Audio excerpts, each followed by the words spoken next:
And welcome back to the Cool Your Jets podcast. We host Ben Blessington and Michael Nania. Michael, day 2 of the NFL drafts in the books, and the Jets started it off with a bit of a curveball, trading up for a running back, taking Breece Hall, who it sounded like they were going to try to trade up for him at the end of night 1 to go get him. This is a player the Jets loved. We'll start with him. We'll talk about the other selection they made, what it means, and then preview day 3. But let's just start with Breece Hall. What was your initial reaction when you saw that the Jets at first had traded up? Who did you think they were going to go for? And then when you saw it was a running back, how did you take it? Well, I think for sure both of us were rooting for Nakobe Dean at that spot. I mean, he's a player. I said it on last night's podcast. I thought he was in the early stages of the draft process, a top 10 to 15 talent. I love his game and many aspects of his profile. So I was all aboard for him. When they traded up to get in front of the Texans, who did have a linebacker need, I thought for sure that's who they were going to get, but they didn't take him. And as it turns out, Dean didn't go for another 50 or so picks, I believe. So it seems like there's injury concerns with him. So obviously we were off base on that one. But when we heard it was Breece Hall, I was definitely caught off guard a little bit. I think it was something I was entertaining because he definitely seemed like the consensus best player available. Even I think for many picks, not many picks, maybe 5, 6 or so picks before that, you could have even argued he was the best player available. But I was definitely surprised because I think, um, they have bigger needs to fill, and that's still an early enough pick to where it's like, okay, this guy can play a role, he can come in and start. So later in the draft, I don't think need matters as much because you just want to take the best talent. These guys aren't necessarily being drafted to start, but this pick was still early enough to where I thought you could get a starting linebacker, starting D tackle, like Travis Jones was a player I really liked, who also, like Dean, ended up going much later than we thought. So I was surprised, but the talent is the value in terms of the overall talent for this spot is very good. Like he is the type, he's on par with those running back prospects who years ago would get drafted top 5, top 10. The Saquon Barkley's, Todd Gurley's, Jonathan Taylor. He is on that level. You look at his Jonathan Taylor was a second round pick, but yeah. Right. But he's a couple of years ago since running backs kind of stopped going more high in the draft. But yeah, like you look at his analytics, his athletic profile, almost a perfect relative athletic score, 9.96. His elusiveness numbers, his pass catching numbers, like NFL Next Gen Stats has this sort of metric they put out for draft prospects, their overall draft score out of 100, and he's a 99, which is equal to Barkley, is equal to Taylor. I think Najee Harris was on there as well. A lot of Derrick Henry was on there. So he is that type of prospect. It's just that the league's kind of devalued running backs, which I agree with because it definitely matters, but just I think less so than any other offensive or defensive position, just because of its reliance on outside factors, specifically O-line play. So I think the league has caught on to that, and that's why running backs don't go as highly, and we don't see them get paid as much in free agency. But this is a player who I think a few years ago would be talked about like a Barkley type of prospect, but running backs just don't get that talk anymore. So I was taken aback by it. I'd be lying if I said I loved the pick because I'm on that train to where I think, I'm a part of that group that thinks, running backs, maybe save that for day 3, focus on your O-line first. It's a position we've seen a lot of day 3 hits. So I definitely do subscribe to that a little bit. Kind of wanted them to go in a different direction with a defensive starter, like a D tackle, linebacker, safety. Knowing what we know now in hindsight with Travis Jones and Nakobe Dean's falls, probably safety was the way to go with the Jalen Petre player like that. But with all that being said, the talent is undeniable. Like, he can be a star running back, and you put him next to Michael Carter, allow these guys to, spell one another, give each other rest, run this committee backfield. They've complementary skill sets. I think Hall gives you long speed that Carter doesn't necessarily bring you. A little bit more size and catch radius. So it's definitely really exciting to add another potential top tier weapon to the offense. And you look at the depth that they have at all these skill positions now, with how deep they're at receiver, tight end, of course, with the other addition we'll talk about, and now running back and the O line. This is as talented as the Jets offense has been in a long time. So I love the talent. Not a huge fan of the positional value, but if he is that type of player where he's a Jonathan Taylor level type of running back, it definitely, I think it still can be worth it. Yeah, I think you're a little too low on this, Michael. This reminds me of last year when they took Elijah Moore, and obviously it's a different position, but I think the initial reaction is, oh, well, this isn't an immediate need. And yeah, I mean, running backs aren't as sexy as they used to be. I think once you get outside of round one, where I think maybe you factor in a little bit of your team needs and maybe the positional values. Once you get outside of round one, the rest of the draft is a complete crapshoot. And yeah, when you have a guy you have a round one grade on who's a complete stud, and you mentioned all the numbers that back it up. And like you said, 10 years ago, this is a top 15 pick in this draft. It's just only in recent years where the NFL has devalued the running back position. I'm excited with this pick. And like, yeah, I agree. At the time, I thought they're going to trade up for Nakobe Dean. But yeah, when you see how far he fell or how far Travis Jones fell, I mean, like, who else could they have picked here that I think would have had the same impact? I mean, if you think Breece Hall is the next Jonathan Taylor or Alvin Kamara or, pick your poison, any of the top Joe Mixon, any of those top running backs, I don't think we're going to be complaining. And Michael Carter's a guy who's had some injury issues, but now it's like you get to pair him with Michael Carter, put it behind this offensive line, and the Jets can have two great running backs. They can stay fresh. If one goes down, they're not going to be forced to throw in an Austin Walter. I think I love this. I love this move, and I get that why you're hesitant to praise a running back. I'll put it this way: if they had traded up for him at the end of the first, I don't think I would have been as high about it. But to give up a 5th round pick, which I think they had, was that the Avery Williamson one? Is that what you were saying? That was the one in the Jermaine Johnson trade. Okay, this was their own okay. 5th round pick. But just to give you the sense of the value, though, yeah, when they moved it for Jermaine Johnson, the 5th round pick they gave up was the one that they traded Avery Williamson for. So a 5th rounder to move up 2 spots and go and get a guy that you have a round 1 grade on, and this is a guy that they were clearly super excited about. I'll put it like this: I think when September rolls around, I don't think you're going to be caring about the positional value of this draft pick at all. You get 4 years of a guy that you think can come in immediately and put up top tier NFL running back numbers. I'm excited about this. I love Joe Douglas. His last 2 drafts, his focus has been on building around Zach Wilson. It's exactly the emphasis that Sam Darnold didn't get. I guess he gave him a little bit in 2020 with Becton and Mims trying to build around Darnold, but too little, too late there. But with Zach Wilson, I mean, Joe Douglas has surrounded him with the cocoon of talent on the offensive side of the football. I'm excited with Breece Hall. It's hard not to watch his game film or his highlights. I'm not going to act like we watched too much of him because I think, we didn't think maybe running back was in the cards. But when you see how excited Joe Douglas and everybody was to land him, I'm not going to complain about that. And you get to pair him with Michael Carter. I think the Jets have a really deadly running back duo here.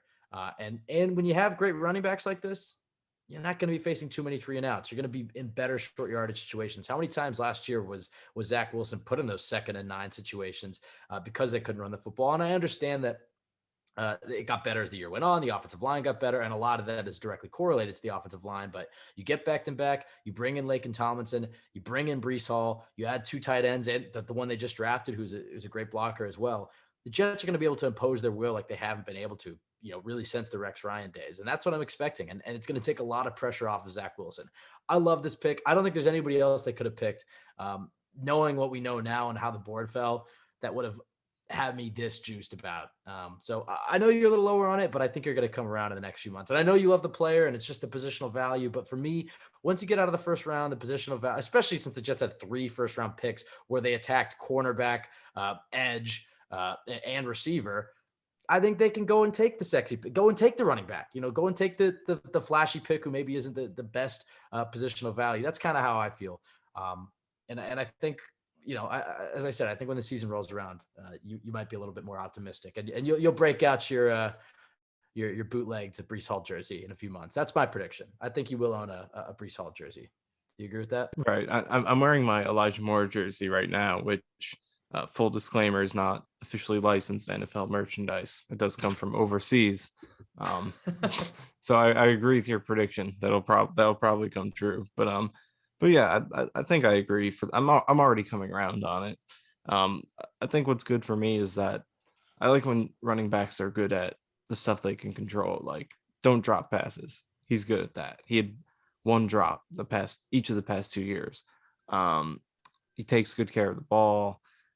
His receiving is good. Like I said, pass blocking seems to be pretty good as well. Like those are skills that I think are very important for running backs, and that's where he's going to be an upgrade for sure. Obviously, in addition to everything else, but yeah, it's definitely an exciting pick. I guess one counter argument I would make to what you were just saying is that they did trade up yesterday and give up that third round pick and the second rounder. I mean, I guess they just moved up into the late first, but they did, give up some value. So they did maybe have a little less room for making this kind of pick with less picks to fill holes or fewer picks. So I guess that kind of makes me a little bit more skeptical, but yeah, I don't think you can complain about the talent here. Here's my counter to that. And this is something that maybe we didn't want to admit because this was such a big draft for the Jets.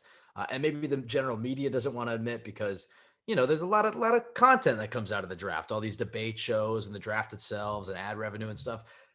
This wasn't a great draft class. Let's just be honest. And so the Jets walked out of there with 4 first rounders in my eyes. So yeah, I mean, there's a deep draft, and some GMs are going to earn their money with how they picked on day 2. There's certainly going to be great players that went that maybe we didn't even talk about or just flew under the radar.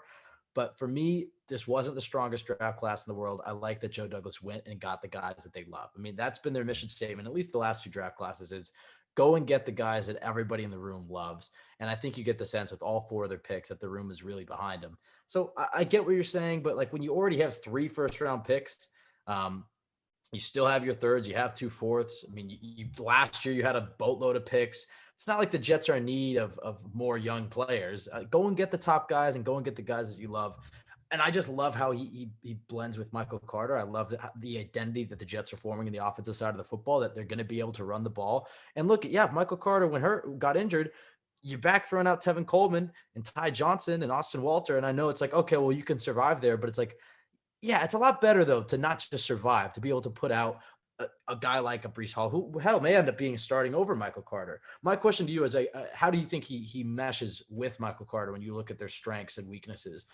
Because Michael Carter coming out in college, he super successful pairing up with Javonte Williams. Obviously, Williams is a different running back than Hall, but we've seen Carter thrive in that change of pace role, and we know that the Jets really want to have don't want to just have a workhorse running back. They want to have a room. And so bringing in Breece Hall, how do you think he matches up with what the Jets are trying to do on offense, and how do you think he pairs with Michael Carter? I think, like you said, the most important thing is to sort of have that committee approach, which we know the Niners have used to a lot of success. Just allows both guys to stay fresh, be able to run hard throughout the game, keep them healthy throughout the season, which, durability is a question mark with Michael Carter. As much as we love him, he did have multiple absences last year, so something to keep in mind. And then skill set wise, I think, like I mentioned earlier, having a home run hitter is big because Carter has a lot of great skills, but long speed is not one of them. I think he ran a 4.54. Then obviously he's a smaller guy, so he's not a long strider. So home run hitting is definitely not something he brings to the table. We did see him get caught up to in a few of his longer runs last year, which isn't to say he can't still be great, but he's just not that guy who's going to hit 50, 60-yard runs. But Breece Hall can't do that with his long speed and being a little bit of a longer strider. So I think he brings that ability. But I think both guys are really elusive. They both came out of college with very similar elite broken tackle numbers. And Carter maintained that in the NFL. So we'll see if Hall can do the same. So I think he brings you a little bit more size, ability to run between the tackles. Not that Carter can't do that well for his size, but I think you can definitely improve in that area versus I think serviceable is what you'd call Carter in that area. But I think you have potentially 2 elite elusiveness guys in terms of broken tackles. And I think that is perfect for the scheme because we know a lot of the running is to the outside, and that's where they get isolated against defensive backs. And that's where you have your opportunities to break tackles. And, both these guys are great in those one-on-one situations. So great fits for this outside zone-based running scheme with their ability to break tackles in space. So definitely going to be interesting to see how they distribute the usage to start it out. But yeah, it's definitely I like the pick. I do like the pick. Again, I just don't love it. I don't love it. I disagree. I don't understand the hesitancy here. I know I'm just he's not a running back fan. That's it. Yeah, but it's their 4th pick in the draft, Michael. It's not like they took him in top 3. Like, I'd get it if they traded up for him at the end of the first round. I guess I can hear what you're saying. But like, yeah, okay, could the Colts have had a good running game with Nyheim Hines and Marlon Mack? Sure, but they had the best running game because they had Jonathan Taylor. And if you don't think Jonathan Taylor made a huge difference, you're lying. I get that that's the most replaceable position, but it's not like they took a fullback or a kicker or a punter. This is a guy that's going to touch the ball and hopefully get 10 touchdowns. I don't know. I just feel and what he brings as a receiver as well. I mean, you saw when Sam Darnold had Christian McCaffrey at the beginning of the season, how much better he looked and how he was able to go find him on those dump offs and stuff. And Michael Carter can do that, but Breece Hall is a much better receiver. And he's a nice little safety valve for Zach Wilson. I like the pick. Offensive playmaker, scoring points.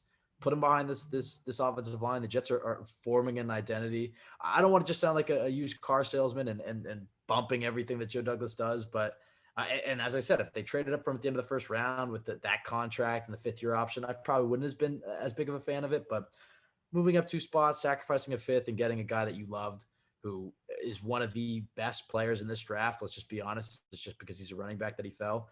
I'm not going to complain. And then when you zoom out and you're able to take in the fact that they got Sauce Gardner, Garrett Wilson, Jermaine Johnson, and him, they walked into the draft with 2 first-round picks, and in my eyes, they walked out with 4 first-rounders, and I don't think you can complain. We will obviously have many more discussions about Breece Hall this entire offseason. I mean, hell, we have like 4 months of the offseason to stretch, but let's put a pin on him for now, and let's circle back to the second and final draft pick of the night.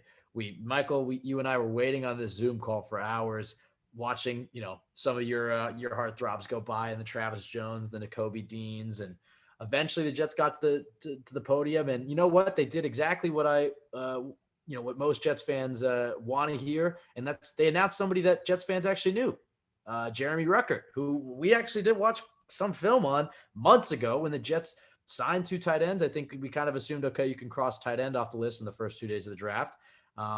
New Long Island kid, grew up a Jets fan. I really like this guy. I think he's a great fit. I think he's a great blocker. I think the Jets can get creative with his usage. And hell, we know the Jets are going to want to play a lot of 12 personnel. You give him time to develop, but also it's like Uzama's had some injury issues, and who knows, Conklin could get injured as well.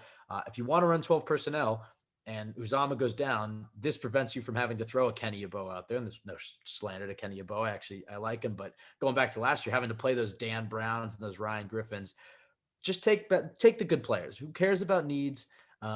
Take the studs and the guys that everybody loves. And I think this is a good pick from the Jets. I mean, could they have gone with the safety or linebacker here? I really liked there are some defensive prospects that I liked, but I'm not going to act like you can really get too nitpicky about the needs when you're picking 101.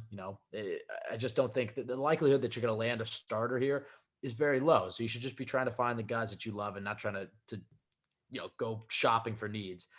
Michael, when the Jeremy Rucker pick was announced, you did call it a little bit right before you did mention him. And I was like, I don't know if they'd go tight end. I fell into that trap. I fall into it every year. I'm getting better at it. I'm getting better at ignoring the needs. But your reaction to the Jeremy Rucker pick? Well, I agree with you on that completely. What you just said about the needs. It's like we came into this off season and we were trying to put this philosophy in, like ignore the needs, look at the talent. And I think we've both been better this off season, but we could still improve in this area. I could have been more ready for Breece Hall. I'm like you said, I was kind of onto this Ruckert pick. I was more so focused on Perry and Winfrey, the defensive tackle, still out there. But yeah, at this part of the draft, I don't think need matters. It's go get the best talent because the hit rate here is so low. So if you're reaching on talent to fill a hole, then you're just making an already low likelihood that much worse. And, so just take the best player available. And I think that's what they did here with the position that they already spent a lot of money on to get 2 starters. But it seems like they like the player enough to go ahead and get him. And they did. It was still a need in terms of depth because, they're going to be playing 2 tight ends a lot. So basically that third guy is the number one backup. And right now it would have been Kenny Yeboah, Trevon Wesco, which, I mean, is all right for depth, I guess, but I think you can get better and obviously add more youth and long-term potential for hopefully potentially to become a replacement down the line once Uzama and Conklin's contracts run out, or if they disappoint and get released, which hopefully doesn't happen, but it could. So yeah, I think like we were looking at Ruckert a lot earlier in the offseason. I think a lot of people were mocking him to the Jets. I definitely did in a few mocks. But I think you're getting a guy here who's not necessarily the highest upside player, but a good floor, can probably come in, give you good depth. Obviously, has plenty of size at 6'5.5". His drop rate, very solid in college, under 4%. So that's good. That's huge. I mean, drops have been a huge weakness for their tight ends in recent years. Just too many easy passes not getting hauled in. And Ruckert's not going to drop those easy passes. Is he going to catch the ball while doing a backflip? Is he going to be Kyle Pitts? I don't think so, but he's going to catch those passes in the flat with no problem, which Ryan Griffin, Tyler Croft, and all these other random tight ends they've had couldn't really do that effectively. So also Ruckert had that sick one-handed touchdown. It's not like he did. He definitely does have some potential. But yeah, I think for the most part, you're getting a nice floor, good backup right away, and we'll see what he can become down the line. Yeah, especially, I mean, I know people are like, well, I wish they took a linebacker or a safety. It's like, well, last year they didn't even have third-round picks. You go back to 2020, they took Ashton Davis and Jabari Zuniga, and that was at the beginning of the round. Just take the guys that you love. Don't reach for the need. And like you said, I think it actually was a bigger need than maybe we were considering. Because now that you mention it, it's like, yeah, okay, well, if they are trying to play a lot of 12 personnel and Uzama, who's had injury issues, it's like, all right, I guess we're throwing Kenny Yeboah and Trayvon Wesco out there. I am curious to see what the room exactly looks like, how they use Rucker. Do they try to give him some snaps in the backfield at all? Like they use Wesco. I don't think so. I probably think they keep him more in line. I like him a lot as a blocker as well. I think Conklin and Uzama are certainly solid in that area, but I think there's a chance that Rucker could come in and develop into their best blocking tight end in his rookie season. So that's exciting. Yeah, overall, I mean, I just have to say between him and Hall, I mean, those are two positions that maybe we didn't talk about enough. But I like that they're surrounding Zach Wilson while he's on his rookie contract with young playmakers that he can develop with. This team got a lot better. They got a hell of a lot better after day one. I mean, that was an absolute home run. And I think they got a lot better today on day two. I think these are two picks that can really help contribute, not just this year, but down the line as well. And when you mentioned Perrion Winfrey there and how you don't want to just draft, you threw his name out and then you went on to talk about Rucker and how you don't want to just reach for need. When you look ahead to day three, and look, Mecklin aren't going to pretend. I mean, we know some of these players and there's some guys we like, but at this point, it's like, last year the Jets were taking guys that weren't even on draft boards. This is the chance for the scouts to really shine. The Jets only have 2 4th-round picks. I don't want to, you know what? I mean, maybe they do just take their 2 guys in the 4th and just peace and wait until the undrafted free agent period. It wouldn't surprise me though if they traded down, tried to pick up a 5th, try to stockpile more of these lottery picks on day 3. But a guy like Perrion Winfrey, the Jets have the 6th pick of day 3. Maybe he falls. And, maybe he doesn't fit the exact need what the Jets have, needing a run-stuffing defensive tackle, but he clearly has the traits to develop into a very good pass-rushing defensive tackle in the system. Hell, he won Senior Bowl MVP playing in the system. So he's a guy to keep an eye out for. It's like, okay, he doesn't necessarily fill an exact need, but hell, maybe a good Sheldon Rankins replacement, So I think those are the types of players you're looking for day 3. I would expect maybe the Jets to go and add a linebacker or a safety, maybe both, depending on the trade downs. But again, it's not going to be position based. It's going to be, or need based. It's going to be talent based. Who are the guys out there that the scouts really love? And so, Michael, I guess when you look ahead to day 3, we'll grade the day 2 picks in a second. But when you look ahead to day 3, is there anybody who catches your eye or any, positions you're trying to target or philosophies? I mean, just your overall thoughts heading into the last day of the draft, because I think in my eyes, first two days of this draft class couldn't have gone much better for Joe Douglas. So now day 3, this is where the money's really made when the scouts to stand on the table and declare their loves for those unheralded players. So how you feeling heading into day 3? Yeah, well, I think you mentioned Perrion Winfrey. I think he makes a lot of sense. And in terms of the need discussion, he's actually a really interesting case here because defensive tackle, obviously a need for the Jets right now. I think most people can agree, but the way like his play style isn't necessarily a fit to what they need, because when we think their D tackle need, we think fully replacement. We think, run stopping ability, one technique and two eye technique. And he's not necessarily that. He's a smaller D tackle at 290 pounds. And I said this earlier, it's always funny to call these guys small when they're 290. But yeah, relative for a D tackle. Smaller guy, more explosive, athletic, pass rushing. Run defense numbers were very poor, but the pass rushing was really good. So not necessarily a fit for what they need, but in the fourth round, you could just take the best talent. Like you said, maybe he can replace Rankins or fill that role in the future. So talent wise, I think Winfrey is one of the best bets here. And he also is on Daniel Jeremiah's big board, who obviously worked with Douglas as a scout with the Ravens, and has been on the money in terms of matching up with Douglas's pick so far. Winfrey is the only player in his top 50 who's still left at number 49. Actually higher. He's actually ranked higher than Logan Hall, the first pick of the second round, defensive tackle from Houston. So I like Winfrey quite a bit here at the top of the fourth round. But looking at some other guys, just scanning my spreadsheet here with all the relative athletic score, which includes all the athletic numbers for all the prospects, because we know Joe Douglas likes those guys. Although on day 3, he's actually been more open to taking low athleticism guys who are team captains. So some guys like that you could look out for. Jamari Salyer from Georgia fits that bill. There are a couple other guys. Kobe Bryant, that's actually his name, but it's spelled Coby. Yeah, that was Sauce Gardner's running mate. Cincinnati. Yep, his running mate at Cincinnati. So those are some guys who might not be as athletic, but Joe Douglas likes to take a chance on those guys here in the third day of the draft. So it's going to be interesting to see what they do here in terms of trading down, because to not have any picks in the last 3 rounds is, definitely something you don't see a lot.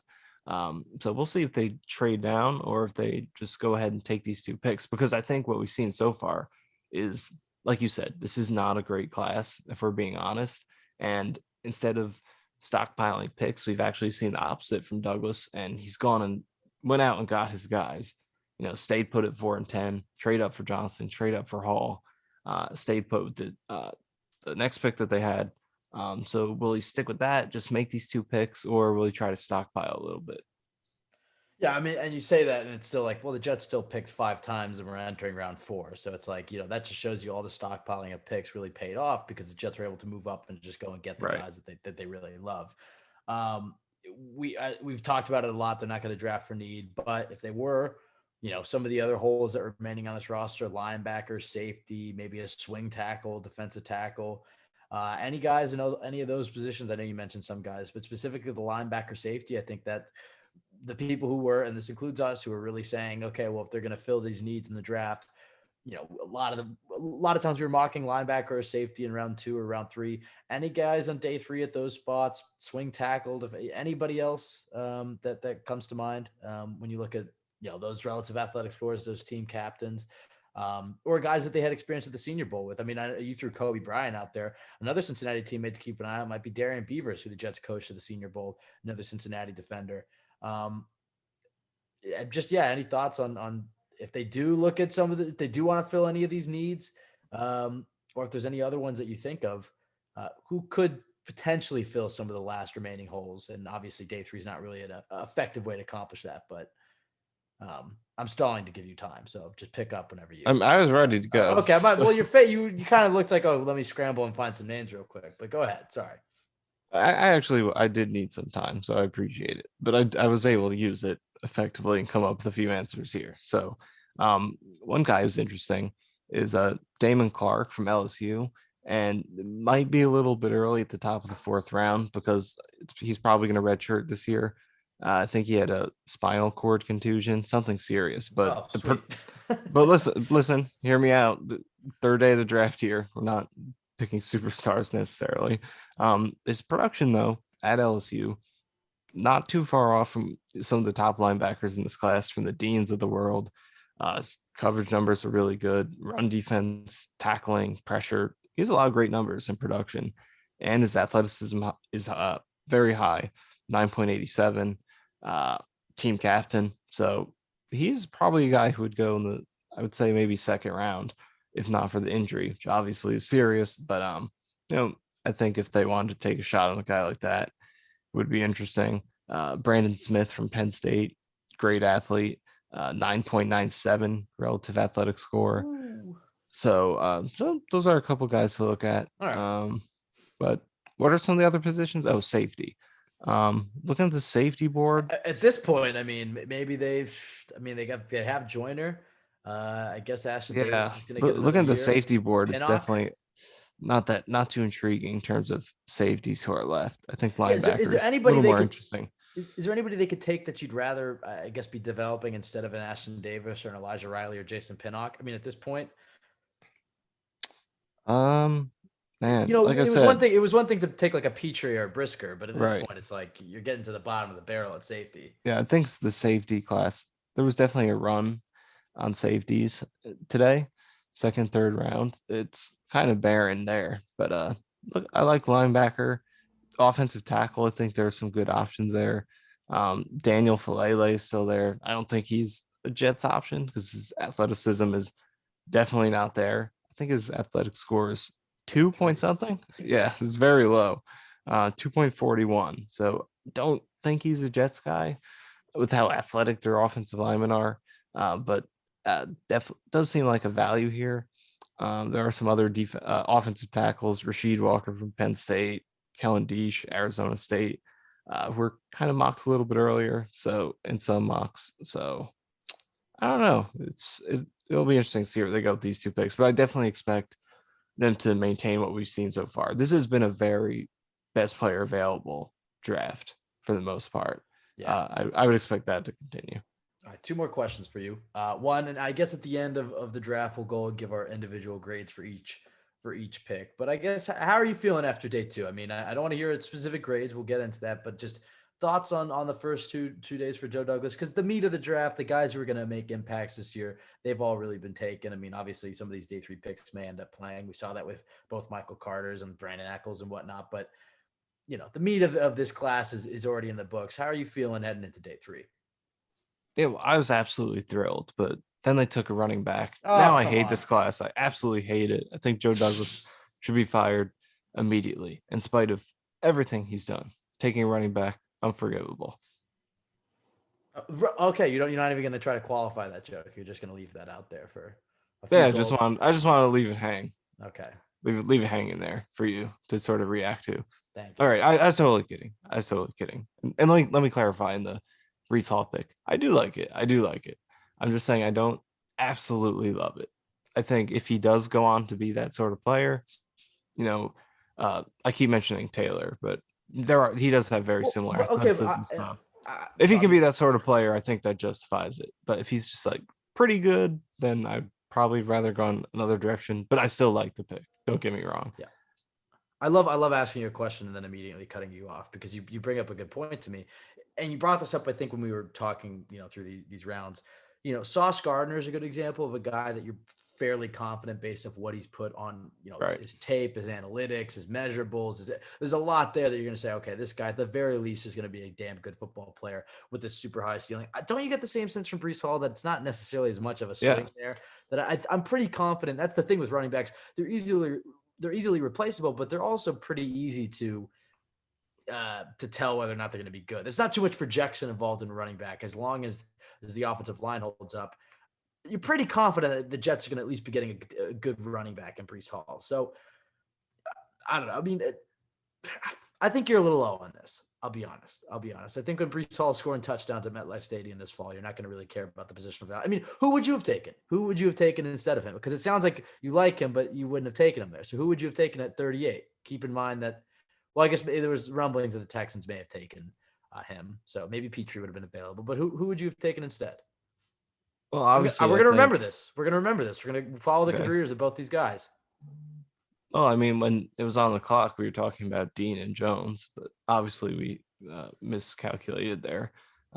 I guess I would say Petre would be the guy, Right. potential starting safety. So, All right. would I do that now? I still don't know, because looking at Okay, the but look, players, looking at the guys who did get picked after, Petre's there. But then you have Ebiketie, edge rusher, no. Gordon, corner, no. Mafe, edge, no. Kenneth Walker, absolutely not, because he's not close to Breece Hall. Andrew Booth, corner, no. Receiver, edge. So I'm starting to warm up to it. Exactly. Okay, so you're saying Petrie is probably the best option. I'm not trying to come after you. I'm just trying to put this into perspective. You think Petrie is the best option? Let's see in a year from now who had the better rookie season or who we're more confident about having, being more likely to be a good NFL player. I'm significantly more confident that Breece Hall is going to be a good NFL player than I am in Petrie. Well, and I like Petrie. I agree with you. I just think the question is like put it this way: what do you think has more value, a 7 out of 10 safety or an 8 out of 10 running back? I think it's more likely that Breece Hall is going to be an 8 or 9 out of 10 safety than it is that Petrie will be a 7 out of 10 safety. And then you factor in the difference.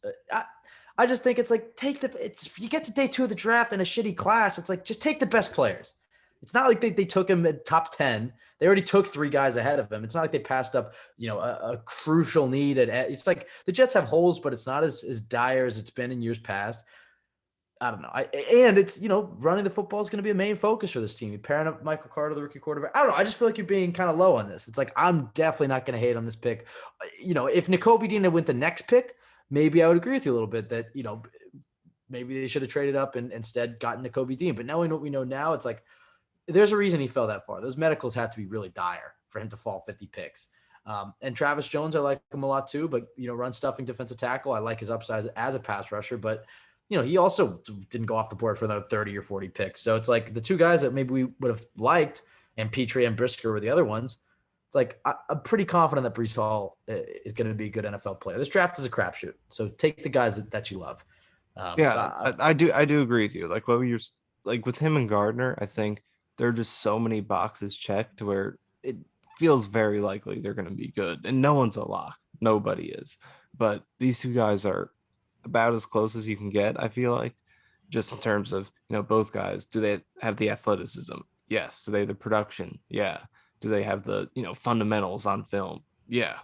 And just are they durable? Are they young? Like every single box, it seems like they check. So I'm very confident he's going to be good. I have no doubts about that. It's just about, for me personally, like, and something I think about a lot, and I kind of waffle on it, like how valuable is a running back in this, in this game where like so much of what they do is dependent on other factors. The O-line, is the quarterback a threat? Can he lighten up the box for you?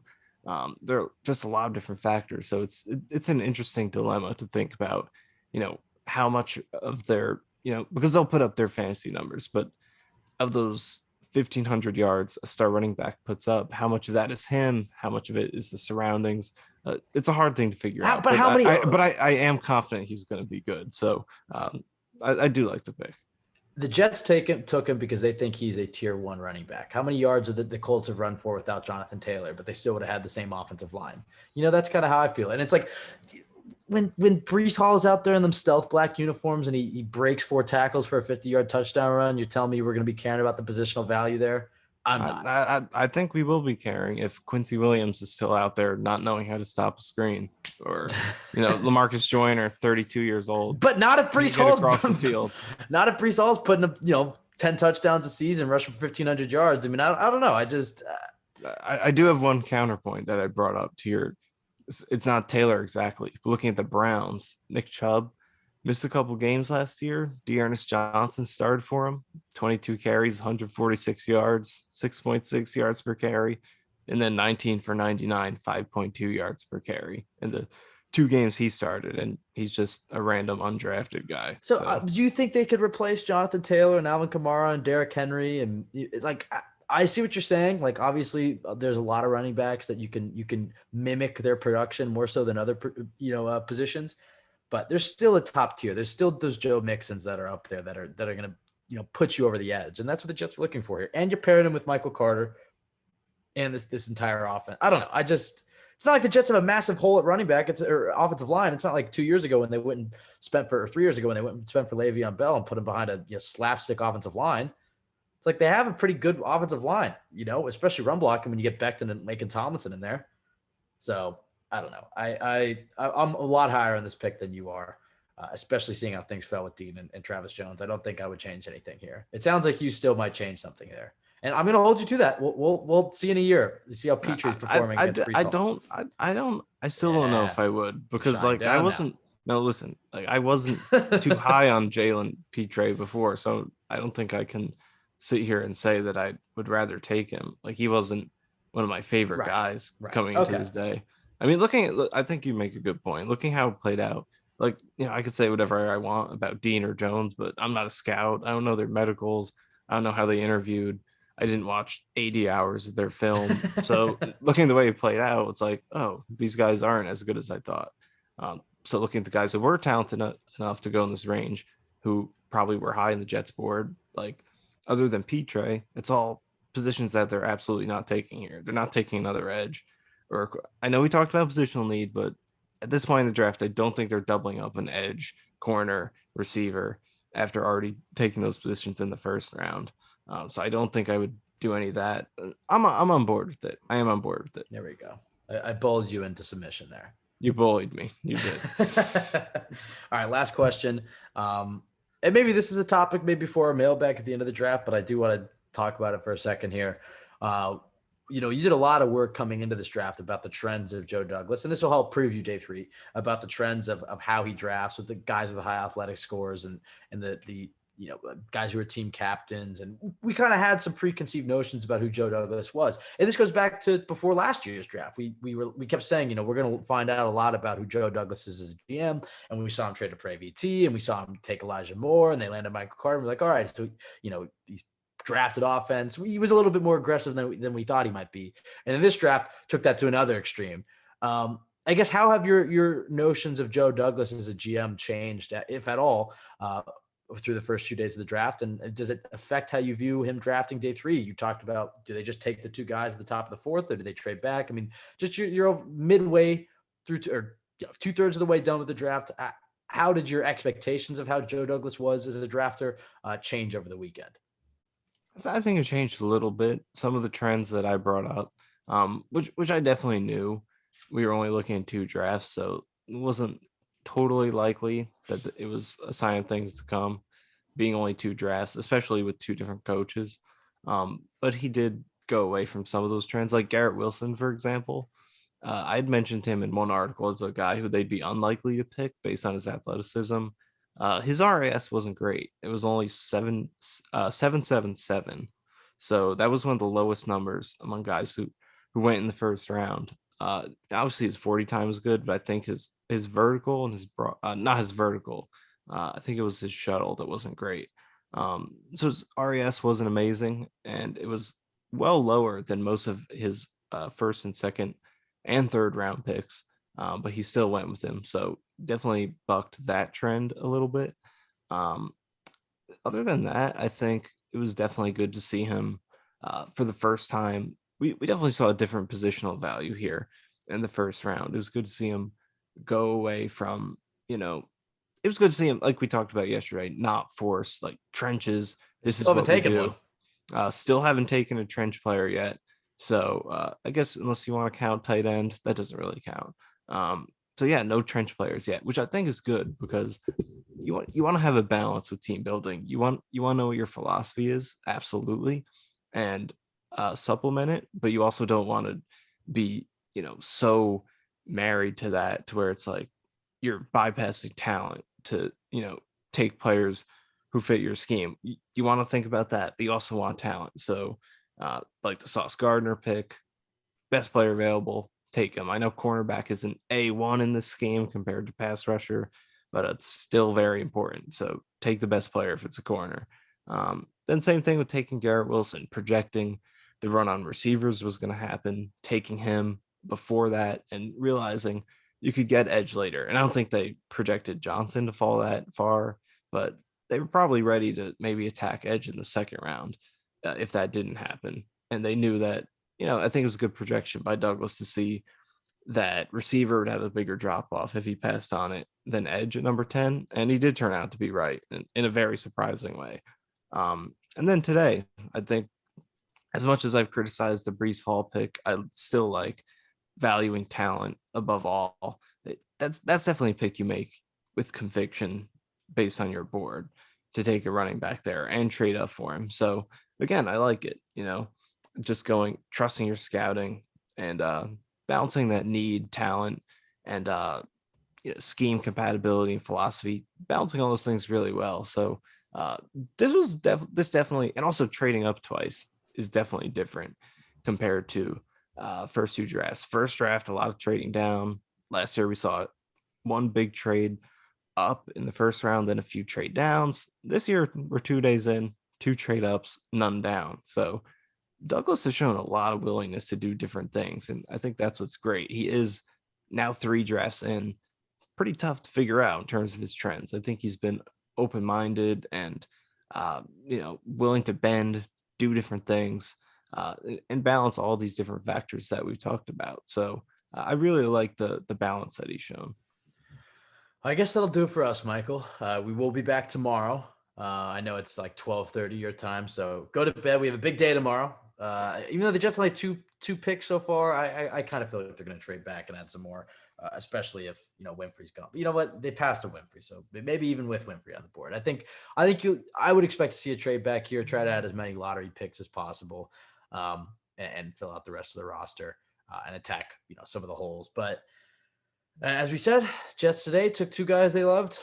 Who cares really about the needs? I mean, you could find some of the needs there, but they took 2 guys they loved, and I'm excited about it. I know, Michael. I think you're going to come around on it. I'm excited. I know you okay. Are, but all right, you keep acting like I'm saying that I despise this pick. I like the pick. This is very exciting. It's just like in my brain, like trying to look at it logically. Like you're the brain of CYJ, and I'm the heart of CYJ. So it's just we're battling back and forth. I'm still sharing some of the heart though. Like this is very exciting. He's going to be good. I'm sharing none of the. I'm sharing none of the brain, but you can have some of the heart too. But look, here's the point we made. In the lead up to the draft, we were talking about how the first 10 picks of the second round. A lot of times you look at those picks, and there's some damn good players there compared to the end of the last 10 picks of the first round. A lot of times the first 10 picks of the second round are better than the last 10 picks of the first. Right.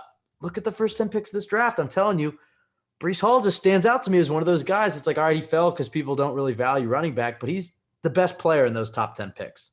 I mean, just look at the top 10. Breece Hall is the best player there. And, I like Christian Watson in Green Bay with Aaron Rodgers. And obviously we like Petrie and I like Boye Mafe, but Breece Hall stands out to me. I think this is going to be a damn good player, Michael. And I know you do too. And you're fighting the positional value. But for me, it's like, we already had 3 picks in the first round. Go ahead and take the fun pick. But that'll do for us. We'll be back tomorrow. We'll be talking about what happened on day 3. We'll recap the draft as a whole, and then we'll do a mailbag. That probably won't come out till Monday, but our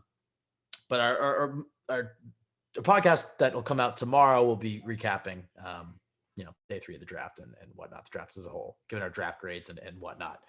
So thank you for listening. You can follow us at TYJ Pod on Twitter, myself at Ben W. Blessington, Michael _Nania. Go to jetsxfactor.com for the best place to go for Jets content. Everybody have a great, what is it, Friday now? Or is it? No, it's Saturday. Have a great weekend. Enjoy day 3 of the draft. We will judge these picks solely on whether or not we know or heard of these players before. Exactly. That is the sole grading process now for day 3 of the draft. Everybody enjoy your weekend and just be thankful that Joe Douglas is the GM of the New York Jets.